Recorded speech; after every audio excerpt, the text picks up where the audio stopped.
जब पाकिस्तान में चुनी हुई सरकार सबसे कमजोर हो चुकी हो, जब पाकिस्तान में नवाज शरीफ किसी भी वक्त इस्तीफा दे सकते हो, जब पाकिस्तान में सेना किसी भी वक्त तख्ता पलट कर सकती हो, तब कुछ भी हो सकता है। इसका सबसे बड़ा सबूत है पाकिस्तान का वो इलाका जिसके लोगों ने कभी खुद को पाकिस्तानी माना ही नहीं। ये इलाका है बलूचिस्तान। अस्थिर पाकिस्तान ने बलूचिस्तान के लोगों में उम्मीद जगा दी है कि वो जल्द ही अपने लक्ष्य को हासिल कर सकते हैं। लक्ष्य पाकिस्तान सरकार से मुक्ति का, लक्ष्य पाकिस्तान से आजादी का, लक्ष्य एक अलग देश बनाने का। बलूचिस्तान के लोग जिस लड़ाई को 1947 से लड़ रहे हैं, क्या वो कुछ सालों में अपने मकाम पर पहुंच सकती है? क्या 1971 में जैसे बांग्लादेश बना वैसे ही बलूचिस्तान बनेगा? क्या बंटवारे के बाद दूसरी बार टूटेगा पाकिस्तान? क्या जल्द ही बिखर जाएगा पाकिस्तान? यह सवाल इसलिए अहम है क्योंकि जब से पाकिस्तान में नवाज सरकार कमजोर पड़ी है, तभी से बलूचिस्तान के लिए आंदोलन ने अचानक तेजी दिखाई दी है। जिस इलाके में सेना का पूरी तरह अधिकार हो गया था, वहां पर अब सेना को चुनौती दी जा रही है। बलूचिस्तान ही नहीं, दुनिया के तमाम देशों में बलूच लोग प्रदर्शन कर रहे हैं। सभी की एक ही मांग है, हमें चाहिए पाकिस्तान से आजादी। देखिए, बांग्लादेश की तरह फिर बनेगा नया देश। पाक के हाथ से फिसला बलूचिस्तान। यह खबरों में खास में आज बात पाकिस्तान के हाथ से फिसलते इसी बलूचिस्तान की। बलूचिस्तान पाकिस्तान का वो इलाका है जो 1947 से मांग कर रहा है कि उसे अलग देश घोषित कर दिया जाए। दशकों से पाकिस्तान उनकी इस मांग को कुचलता रहा है, लेकिन इन दिनों पाकिस्तान की हालत खुद इतनी अस्थिर हो गई है कि बलूचिस्तान आंदोलन में एक नई तेजी आ गई है। बलूचिस्तान की आजादी के लिए लड़ रहे संगठनों के निशाने पर चीनी नागरिक भी हैं।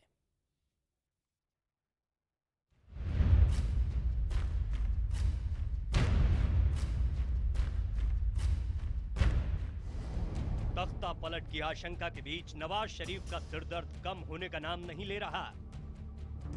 उन पर सेना अध्यक्ष राहिल शरीफ ने ऐसा ग्रहण लगाया कि जो भी काम करने की सोच रहे हैं वो गड़बड़ ही हो रहा है। सबसे बुरी खबर आ रही है बलूचिस्तान से। कुछ महीने पहले जिस इलाके में सेना अध्यक्ष राहिल शरीफ ने जीप में बैठाकर नवाज शरीफ को घुमाया था, वही इलाका उनके लिए चुनौती बन गया है।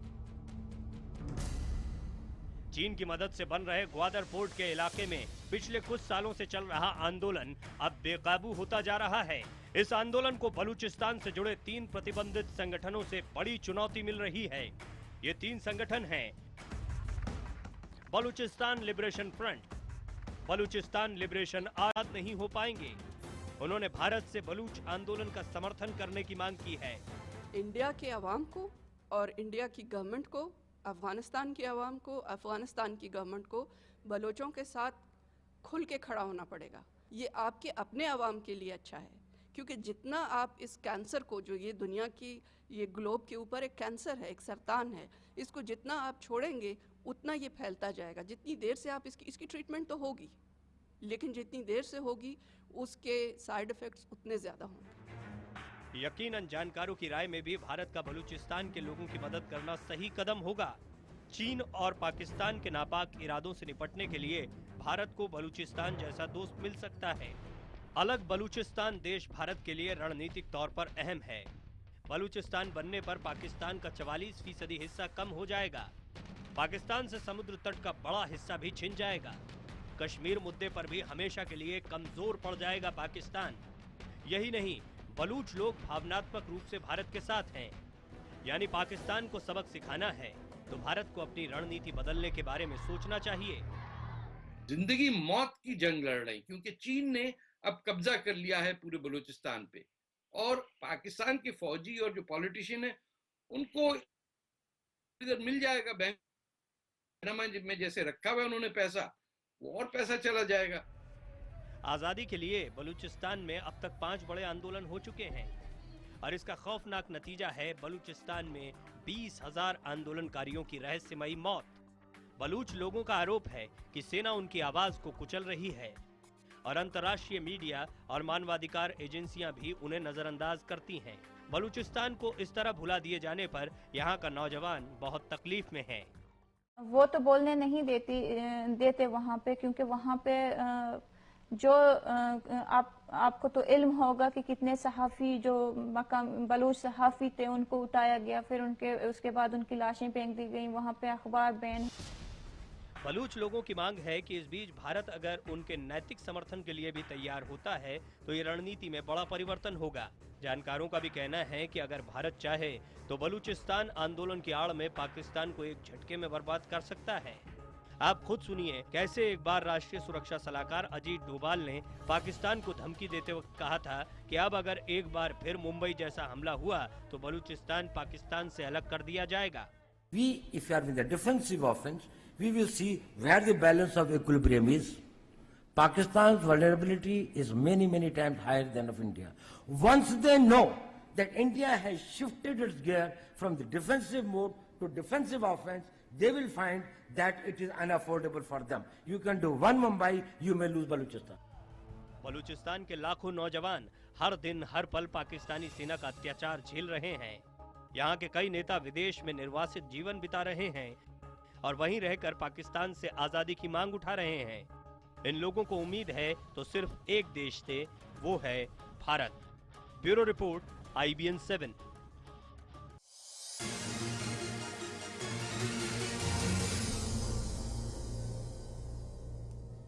खबरों में खास में एक बार फिर आपका स्वागत है। हम आपको दिखा रहे हैं कि कैसे पाकिस्तान में आई अस्थिरता उसके टूटने की वजह बन सकती है। पाकिस्तान में सिर्फ पंजाब ही एक राज्य है जो थोड़ा शांत है। इसके अलावा वहां के हर राज्य में कुछ ना कुछ उथल पुथल मची रहती है। करोड़ों लोग अपने अपने इलाके की आज़ादी की मांग कर रहे हैं। पाकिस्तान के हुक्मरानों की हालत ऐसी नहीं बची है कि वो अब अपने देश को संभाल पाए।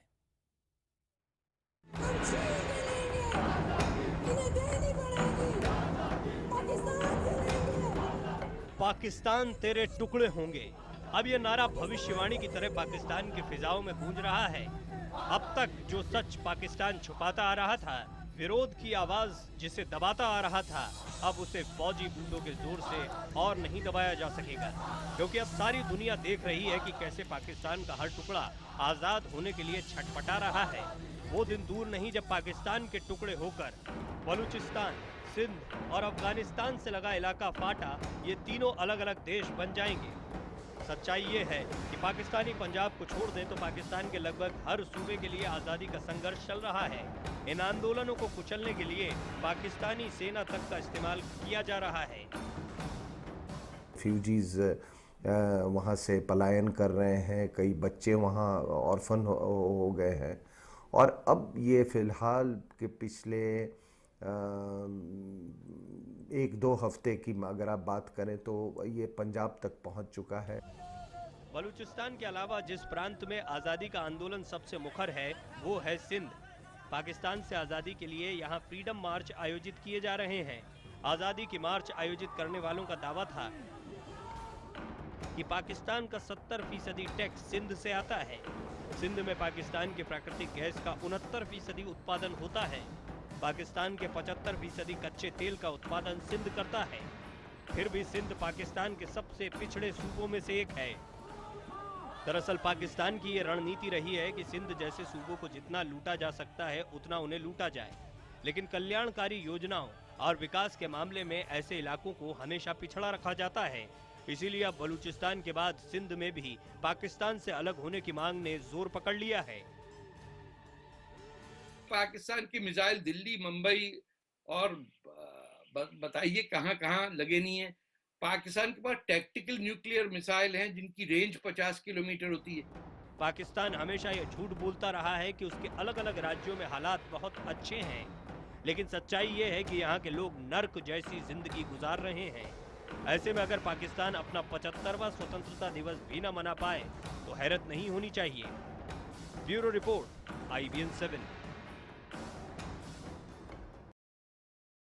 पाकिस्तान की हालत का अंदाजा आप इस बात से भी लगा सकते हैं कि उसने अपने पूरे बलूचिस्तान को चीन के पास गिरवी रख दिया है विकास के नाम पर, और बलूचिस्तान में इसका भी जमकर विरोध हो रहा है। खबरों में खास में फिलहाल इतना ही। देखते रहिए IBN 7, जहां खबरें जारी हैं।